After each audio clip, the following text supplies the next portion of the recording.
ভগ্নাংশের ছোট বড় নির্ণয়। আজকে আমরা শিখব ভগ্নাংশের মধ্যে কোনটি বড় এবং কোনটি ছোট।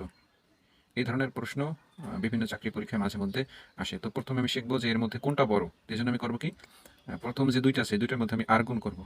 যেমন এখানে 3 আর 5 যদি আমি আর গুণ করি তাহলে হয় কত, 15। আর 4 আর 4 যদি এই দুটো আর গুণ করি তাহলে হয় 16। তার মানে তাহলে বোঝা গেল এই দুটোর মধ্যে এইটা বড়, তাহলে এইটা বাদ। এরপরে যেটা আছে সেটার সাথে আমি তুলনা করব। এখানে 4-এর সাথে 7 যদি আমি গুণ করি, 4 7 28, এখানে আমি 28 পাই।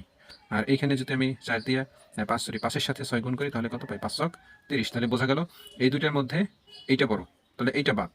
তাহলে এখন এরপরে যেটা আছে সেটার সাথে আমি তুলনা করব। এখানে 6-এর সাথে 8 গুণ করলে আমি পাই 6 48।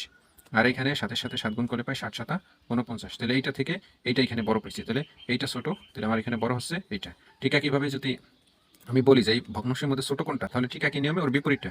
যেমন এখানে আছে কত, 3 4, আর এখানে ছিল 4 5। তো এটা আমি আবার আগের নিয়মে বজ্র গুণ করবো, বার গুণ। তাহলে 3 দিয়ে 5 গুণ করলে 5 15, 4 দিয়ে 4 গুণ করলে 4 16। তাহলে এখন ছোট হচ্ছে এইটা, এটা বড়, তাহলে এটা বাদ, ছোট নির্ণয় করবো। এরপরে ছিল কত, 6/7। তাহলে এটার সাথে যদি আমি আর গুণ করি তাহলে এখানে 3 দিয়ে 7 গুণ করলে 3 7 21।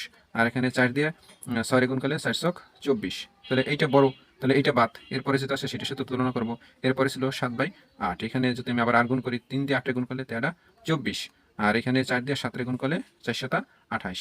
তাহলে আমি এখানে এইটা ছোট পাই, এখানে ছোট পাইছি। তাহলে এইটা বড়, এইটা ছোট। তাহলে যদি আমি ছোট নির্ণয় করি তাহলে এইটা ছোট, আর যদি বড় নির্ণয় করি তাহলে এইটা বড়।